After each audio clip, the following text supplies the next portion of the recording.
Lumba-lumba. Siapa yang tidak tahu lumba-lumba, salah satu hewan yang kerap diperkenalkan sejak kecil. Lumba-lumba adalah salah satu jenis mamalia laut yang terkenal karena kecerdasannya. Termasuk dalam ordo Cetacea, yang juga mencakup paus dan pesut. Lumba-lumba dapat ditemukan di seluruh dunia dan di hampir setiap perairan. Bahkan ada lumba-lumba yang hidup di air tawar. Mayoritas lumba-lumba dapat ditemukan di air hangat dan dangkal. Tempat-tempat bagus untuk melihat lumba-lumba adalah di pelabuhan, teluk, dan laguna. Ada lebih dari 40 jenis lumba-lumba.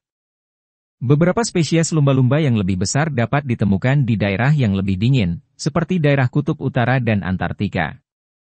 Lumba-lumba dibagi menjadi dua kategori yaitu, lumba-lumba pesisir, biasanya hidup di perairan yang lebih hangat, dan lumba-lumba lepas pantai, biasanya hidup di lingkungan yang lebih dingin.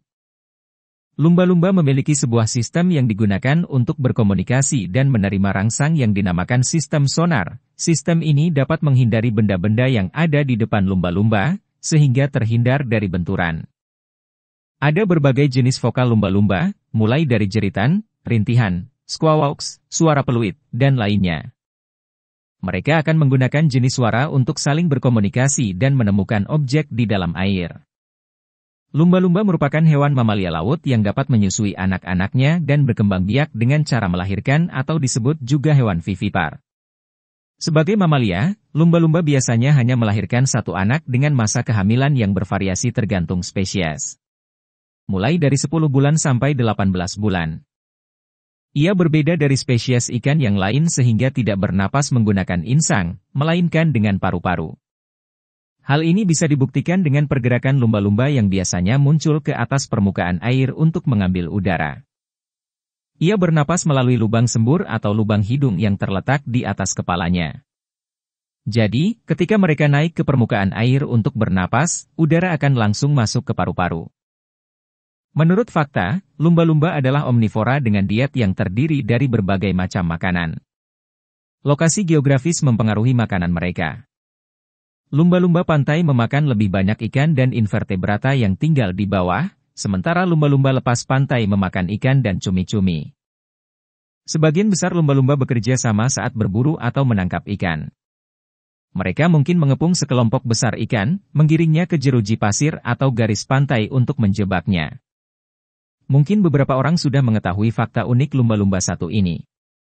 Ya, lumba-lumba termasuk hewan yang hidup secara berkelompok, dengan jumlah setidaknya 5. Bahkan terkadang ada yang berjumlah ratusan. Sekelompok lumba-lumba bahwa seringkali menyinkronkan gerakan mereka.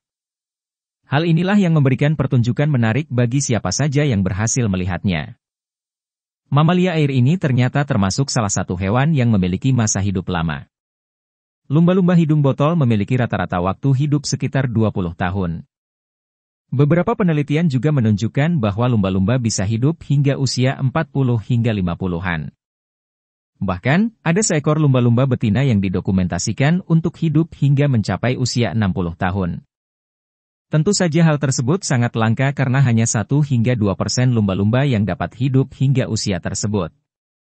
Mereka harus menghindari dari berbagai penyakit dan parasit yang mampu mengancam nyawanya. Lumba-lumba tergolong sebagai mamalia yang cerdas. Lumba-lumba dapat menolong manusia, bila lumba-lumba sudah terlatih, bahkan lingkaran api pun dapat mereka terobos.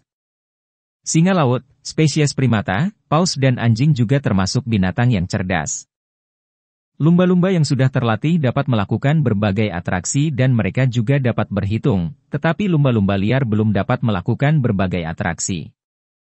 Tapi sekarang ini, lumba-lumba dan paus sudah langka, lumba-lumba dan paus telah mulai dilindungi di seluruh dunia. Beberapa spesies lumba-lumba dianggap terancam punah. Saat lautan penuh dengan bahaya, ancaman paling berbahaya bagi lumba-lumba adalah manusia. Statistik menunjukkan bahwa semakin banyak lumba-lumba yang dieksekusi oleh penangkapan ikan dengan dinamit atau ditangkap di jaring ikan.